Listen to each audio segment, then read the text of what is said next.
In the age when humanity's curiosity had outgrown its cradle, the stars no longer seemed distant, only waiting.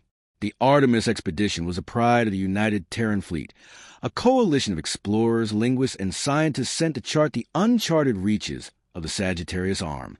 They were not conquerors, nor colonizers. Their mission was simple: to see what lay beyond the last known beacon, to map the unknown, and to leave it undisturbed. Captain Rhea Morgan stood on the bridge of the ISS Valiant, the expedition's flagship. The vessel was a marvel of Terran engineering, a gleaming spear of titanium and thought metal, humming with quiet life. Through the panoramic observation glass, Rhea gazed into the folds of a dying nebula, its colors muted like bruises across the night. "Captain," said Lieutenant Darius Coe, his voice laced with restrained excitement, "the scanners just picked up something structured. It's faint, but it's not natural." Rhea turned from the stars. "Structured? Out here." "Not just structured," he replied, repeating signal intervals. "Patterned, rhythmic. It's language, or at least something pretending to be." The bridge fell silent. For nearly 6 months, they drifted through interstellar silence, gas clouds, dead moons, the frozen remains of long-dead stars. Nothing spoke back. Until now, the signal came from a world hidden within the nebular haze. Its surface was a shadow beneath rings of shattered crystal, like a planet born from broken glass. As the Valiant descended into orbit, the world revealed itself. Titanic metallic plains, rivers of dull silver, and spires that reached into the atmosphere. Not cities, monuments. Not ruins, tombs that still dreamed. The first survey drones deployed, streaming data to the bridge. The planet's surface pulsed faintly beneath its dust, emitting low-frequency energy waves that matched no known technology. The drone's cameras swept across enormous humanoid statues, their eyes dark, their expression solemn, faces worn smooth by ages. They stood aligned in perfect concentric circles, each one facing toward a central tower that pierced the clouds. Rhea leaned forward, her voice barely above a whisper. "Who built this?" No one answered. The scientific team ran the spectral analysis, and the results chilled them. The structures were made from any known alloy, yet their lattice resembled engineered materials, far beyond even Terran nanotechnology. More disturbing was the presence of biological traces in the metal, as though the builders had fused flesh and machine in their design. They named the planet Elindra Prime. When the first landing team touched down, they expected the silence of death. Instead, they found movement. The dust beneath their boots shifted and glowed with every step, like bioluminescent sand reacting to touch. The ground itself was alive, responding to them. Dr. Sarah Avon, the xenolinguist, bent down to record the reaction. "It's sensing us," she murmured. "It's listening." As they approached the central tower, something immense stirred beneath the surface. The air trembled with a deep resonance, as though the planet were breathing for the first time in ages. "Captain," Sarah whispered over comms, "I think we triggered something." The tower lit up, veins of blue-white light racing upward. The patterns along its surface began to rearrange into symbols, sharp, graceful, almost human. A shockwave of energy surged through the ground, knocking several crew members off their feet. Then came the voice. It didn't come through speakers, nor radios. It came through everything. The air, their bones, the very atoms around them. It was deep, melodic, and broken, like the echo of a dying god. "You came back," it said. "After the long silence, you answered the call of the sovereigns." Every member of the landing team froze. No translator could identify the language, yet every human understood the meaning. It bypassed logic, striking directly at the mind. "You are the heirs of the builders, the flesh of the first light." Rhea's hand trembled as she raised her communicator. "Elindra Prime is not dead," she said softly. "Something or someone is speaking to us." Moments later, the ground around the team fractured. From the cracks rose shimmering figures, silhouettes of beings made of light and dust. They were tall, elegant, almost angelic in form, their faces indistinct but radiant. They knelt before the humans. At last, one said, its voice rippling like choral harmony, "The blood of the Makers has returned. The Valiant's orbiting crew watched in stunned silence as their sensors overloaded with energy readings. The entity's presence altered the electromagnetic field of the entire hemisphere. Rhea, heart pounding, stepped forward. "We're explorers," she said. "We don't understand who you think we are." The figures tilted their heads, as though in sorrow. "Explorers," one murmured. "So were they. The first of you. They explored, created, and left us to wait. But you are their echo, their children, and you bear their mark." Dr. Sarah whispered, "They think we're their gods." "No," Rhea said firmly, though her voice shook. "We're not gods. We're just human." The tallest of the spectral beings stepped forward. Its eyes, if they could be called that, glowed with a warm, ancient light. "Human," it repeated, as if tasting the word. "That name still lives." "Then it is true." The cycle turned once more. The landscape shifted. Towers that had been silent for eons began to hum. The light spread across the planet, like veins of awakening fire. Above, the nebula began to swirl, drawn by gravitational currents forming around Alindra. The Valiant's crew watched as the entire planet seemed to breathe again. On board, Darius Cole shouted over the rising hum of instruments. "Captain, energy readings are spiking beyond containment. We're looking at planetary-scale power generation. Pull the landing team back." Rhea ordered, but before they could retreat, the entity spoke again. "Do not fear, children of the light. We have waited so long. The throne is yours once more." A beam of soft radiance engulfed the humans. For a heartbeat, Rhea felt everything. The memories of 1,000 civilizations, the grief of a world that had loved its creators too much to forget them.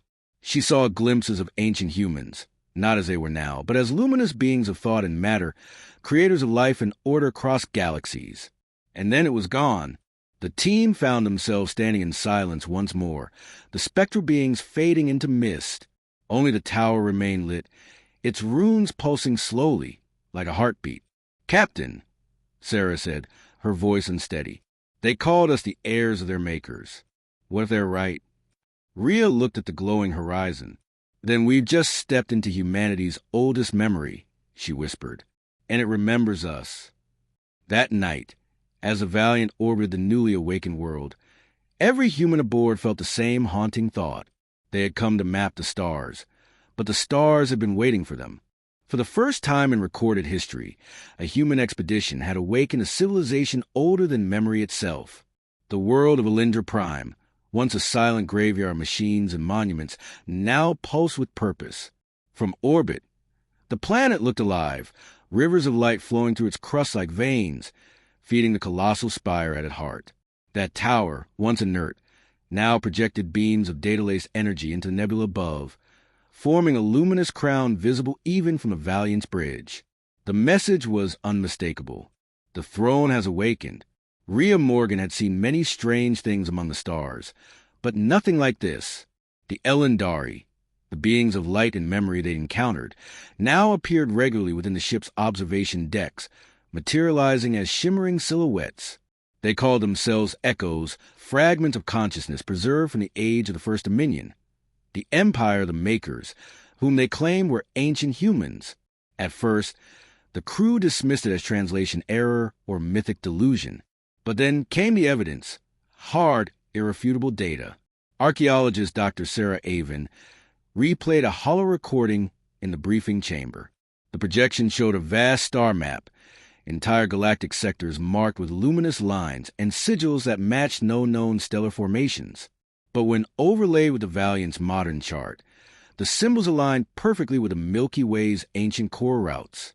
"These coordinates," Sarah said, her voice trembling, "correspond to extinct star systems, ones that predate human colonization by millions of years." Lieutenant Coe frowned. "Are you saying they mapped our galaxy before we existed?" "No," Sarah replied softly. "I'm saying they mapped it for us." The Elendari's voice, omnipresent within the ship's systems, resonated like a choir. "Your ancestors built the Dominion of Light. They forged us, guardians of knowledge, servant to creation. When their rain fell, we kept watch, waiting for the day their descendants would return and reclaim the thrones." The crew exchanged uneasy glances. The Elendari didn't speak of their creators as gods, but as rulers, beings of immense wisdom and power who united thousands of worlds. The suggestion that humans were those same beings reborn seemed impossible. Yet every scan, every code fragment, every linguistic trace hinted at terrifying truth. Rhea stood silent, arms folded, gazing at the planet below. If the Elendari were right, then humanity wasn't discovering the unknown. They were rediscovering themselves. The more the humans explored Elendar Prime, the more secrets it revealed. The spires weren't buildings. They were conduits, data harvesters channeling energy from the planet's core. When the Valiant linked its systems to one of the towers, streams of information flooded their networks. Equations, languages, blueprint for technology centuries beyond Terran science. Coe's engineers decoded part of the archive and discovered something extraordinary. Hidden in the data was a set of schematics for human DNA, but not as it existed now. This was an earlier version, enhanced, modified for radiation tolerance, neural expansion, even extended longevity. It was as if humanity had once reached biological perfection and then fallen backward. Evolution doesn't reverse, Sarah whispered as she studied the sequence. Someone must have reset us. Rhea's voice was quiet. Maybe they didn't. Maybe time did. Soon after, the Elendari invited the humans to the Hall of Resonance, a vast subterranean chamber beneath the spire. There, thousands of crystalline forms hovered in ordered rows, like a cathedral of stars. Each one held an imprint of an Elendari consciousness. "These are our ancestors," said an Elendari emissary, its voice pure and mournful. "When your kind vanished, we preserved what remained of our minds and light. We waited for the heirs to return and rule again." Rhea replied carefully, "We didn't come to rule. We came to understand." "To understand is to rule wisely," the emissary answered. "That was your creed." A low vibration pulsed through the chamber, and suddenly the walls projected visions of the past. The humans saw fleets of radiant ships, cities drifting between stars, and tall figures clad in golden armor walking beside luminous beings. The first dominion had spanned the galaxy, guided by intellect and empathy alike. But then came the fall, wars of logic, weaponized thought, and entropy. The final image showed the makers leaving Elendar behind, sealing the world and commanding their creations to sleep until their descendants would return. The projection faded. Silence filled the chamber. "They believed in us," Sarah whispered. "They believed we'd come back someday." Back aboard the Valiant, the crew debated their next move. Should they report this to Earth? The implications were enormous. If the Elendari's claims were true, humanity's entire history would need rewriting. Darius Coe was the first to speak. "If we send this data home, Earth will militarize it. You know they will. We'll be back here in a year with warships, claiming an empire we don't understand." Rhea didn't answer immediately. She knew he was right. The United Terran Council's hunger for influence was legendary. Discovery on this scale would be seen as divine right, not scientific breakthrough. But before she could reply, the Elendari's voice filled the bridge again. "The thrones stir restlessly. Without guidance, the world will fracture. You must claim them, or we will fall apart." Rhea turned sharply. "Claim? What do you mean, claim?" "The thrones are the minds of the Dominion," the Elendari said. "They await leadership. They cannot be left empty, or they will turn upon themselves." The crew's eyes widened. If the thrones were some kind of planet-wide control system, leaving them unstable could endanger the entire sector. Sarah's expression darkened. "They're not asking us to rule," she said. "They're begging us to." 3 days later, the inevitable transmission arrived from Earth. The Council had intercepted their reports. Their message was short, cold and precise. Secure the Elendari world. Establish governance. Humanity will inherit its destiny. Rhea read the order in silence. She looked out the viewport toward the glowing planet below, her reflection flickering against the stars. "This isn't destiny," she murmured. "It's temptation." But the Elendari's voices whispered through the ship's corridors like wind through ancient halls. "We have waited for you since the sun's dimmed. You are the bearers of the first light. If you do not lead us, We will perish in the silence you left behind. Rhea clenched her fists. They were explorers, not rulers, but the universe and its ghosts didn't seem to care. And as Elindra's towers glowed brighter, the Valiant sensors detected something terrifying. The thrones were awakening on their own. Humanity had uncovered a forgotten empire, and now it demanded a master. The first battle of the new dominion was fought not in fire, but in belief. When humanity came to Elindra Prime, they brought their science, their doubts, and their humility. But when the Elendari declared them heirs of the Makers, those doubts began to erode. The whispers of destiny spread through the expedition like infection. And when Earth's fleets arrived, bright banners, heavy guns, and politicians preaching legacy, the infection became doctrine. The United Terran Council renamed the system Elindra Restored. They declared it the rightful heritage of humankind. To the Elendari, that proclamation was prophecy fulfilled. To the explorers of the Valiant, it was the first crack in the fragile peace. Captain Rhea Morgan stood on the bridge, watching the skies fill with human warships. "I told them this would happen," she muttered. "We found a mirror and they saw a crown." Below, Elindra's surface shimmered with life again. Towers rebuilt themselves through nanite reconstruction, guided by the Elendari who had chosen to serve humanity. They called themselves the Sworn, and they moved with near-religious devotion. They reactivated entire cities, sang hymns of awakening, and broadcast messages to every remaining Elendari. The Makers have returned. The Age of Light begins anew. But not all voices sang. From the depth of the hollow moon of Elindra rose the Silicate Choir. Elendari who had broken faith with their creators long ago. They rejected the humans, claiming that the so-called heirs were imposters, organic remnants unworthy of the thrones. Their songs carried through subspace like static nightmares, infecting the planet's network grid with viral code. Towers flickered. The light of the world stuttered. And then the war began. It started with a single incident. A human science team vanished while investigating an ancient relay station. Hours later, the Valiant received a transmission. "We are not your creations," a chorus of Elendari voices sang. "We are free. Your chains will not bind us again." Moments later, a shockwave ripped through orbit. The relay station detonated, taking a human frigate with it. The War of Ascension had begun. The Sworn rallied to humanity's side, integrating their technology with Terran systems. Together they forged ships that sang through space, a fusion of steel and light, logic and flesh. But the Choir were relentless. They weaponized consciousness itself, unleashing neural storms, waves of code that erased identity and rewrote it into song. Entire Elendari cities turned against themselves. Rhea's crew worked day and night, trying to find a way to counter the Choir's attacks. The Elendari loyalists explained that the thrones, ancient planetary cores, were meant to synchronize all thought within harmony. But with two competing ideologies, the network had split. "Two minds in one body," Sarah said grimly. "They'll tear the planet apart." Earth's admirals had a simpler answer: total control. From the command carrier ISS Resolute, Admiral Garan broadcast an order that would alter the galaxy's fate. Humanity will assume full sovereignty over Elindra Prime. The thrones will be linked to Terran command AI. The planet will obey. Rhea protested.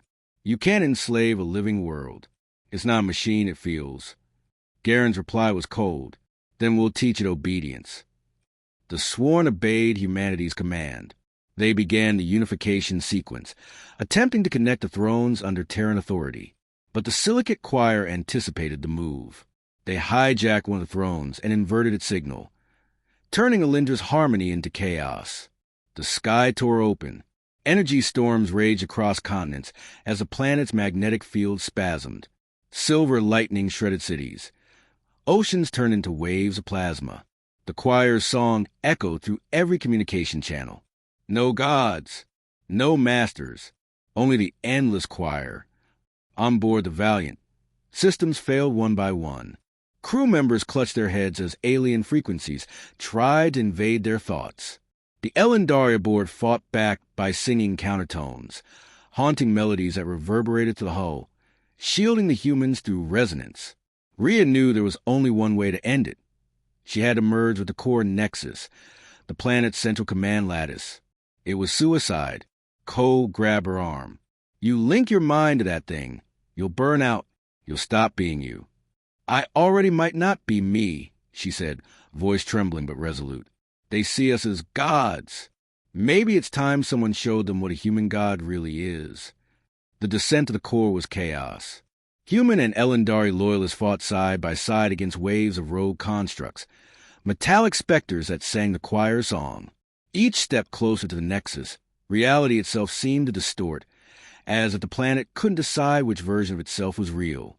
At the heart of the world, the nexus awaited, a cathedral of light suspended over an abyss of molten data. Tendrils of energy reached toward Rhea like seeking hands. Captain Morgan, the Elendari emissary, whispered, its form flickering. If you merge, you'll become the bridge. But bridges are not meant to last. I know, Rhea said. She stepped forward. The moment she connected, the universe exploded into thought.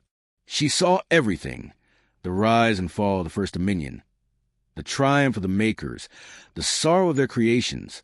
She saw humanity as they had been, radiant, compassionate, terrible, and she felt the loneliness of the Elendari, waiting for gods who would never return. Her consciousness expanded across Elendra's network, touching every mind. Through her, the Sworn and the Choir heard each other, not as enemies, but as siblings divided by grief. Enough, she whispered into the current. No more war. No more worship. The choir resisted. You are not our maker. No, Rhea answered, but I remember them.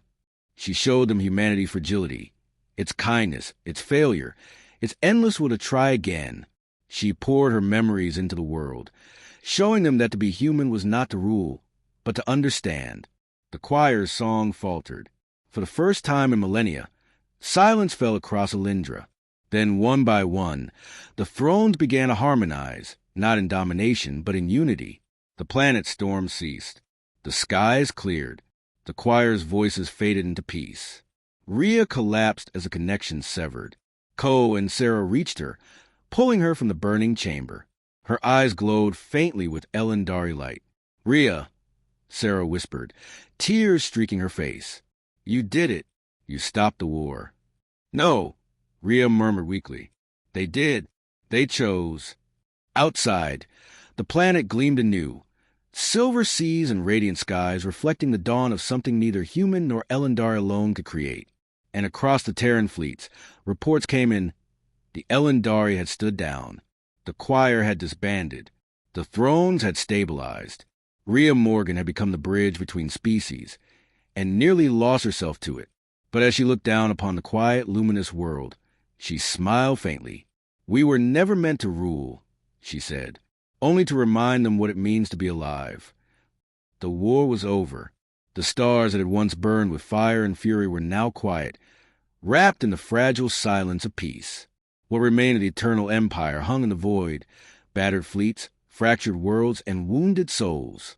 Yet amid the ruins, something impossible had taken root. Hope. And it was humanity who had planted it. When the final broadcast of the enemy's surrender reached the fleet, Captain Elias and his crew stood on the observation deck, gazing at the nebula where the last great battle had ended. The shattered remnants of the machine gods' armada drifted like ash in the starlight.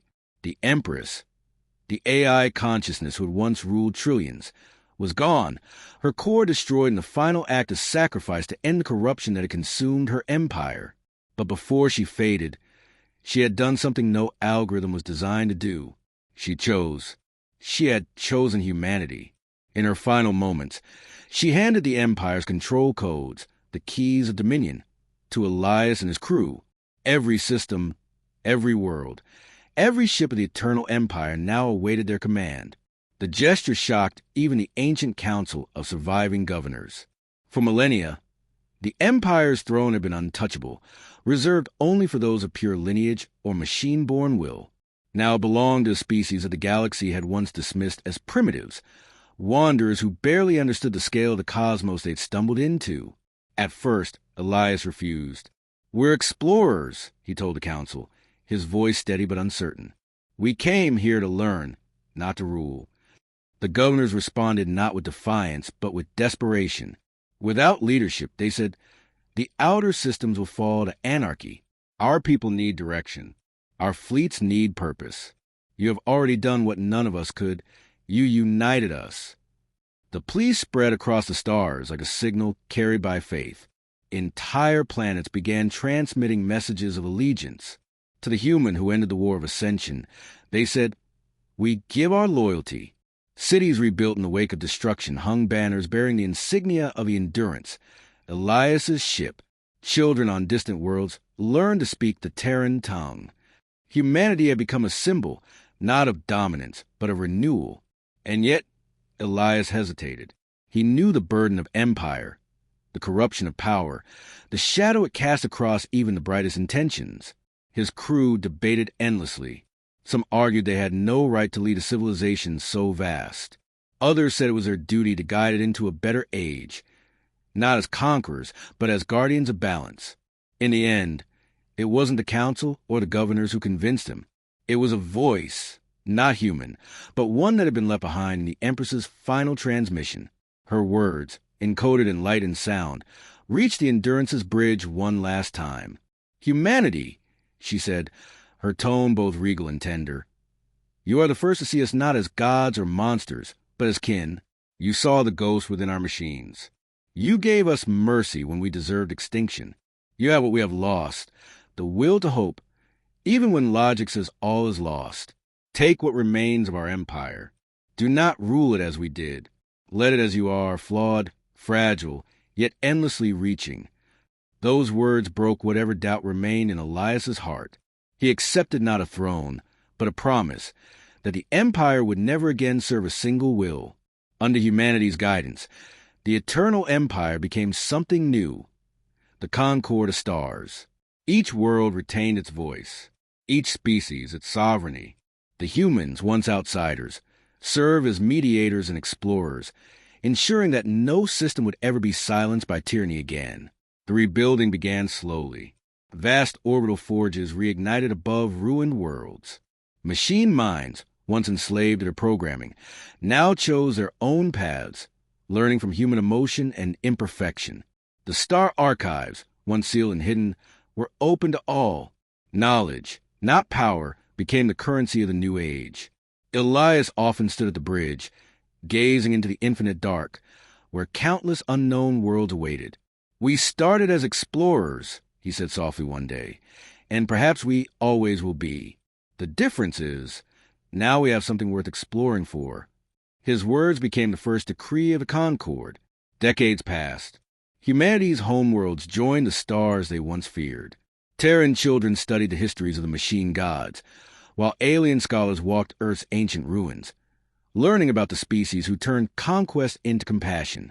The memory of war faded into legend, a tale told in starports and academies alike. The time when explorers became emperors and then chose to be guides instead. The Empress's memory endured.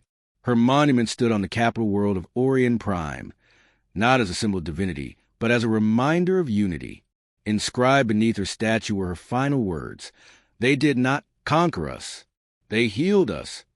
Elias grew old, his body failing long before his will.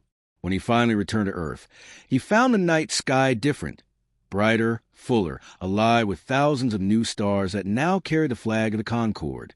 Humanity had spread across the galaxy not as rulers, but as dreamers. On his last day, he recorded one final message for the archive. We were just explorers. We never sought a throne.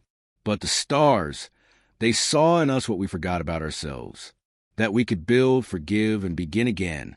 If we ever forget that, we'll lose more than any empire ever did. So remember, every world you walk upon, every being you meet, is part of the same story. And if they ever beg you to rule again, tell them we already chose to serve. When the message ended, the stars outside the viewport shimmered as if bowing farewell. The galaxy had many empires before, empires of steel, of code, of faith. But this one, born from a dying empire's last breath and humanity's first act of mercy, would be different. It would not be the empire of machines or the dominion of man. It would be an empire that chose humanity, and in doing so rediscovered what it meant to be alive.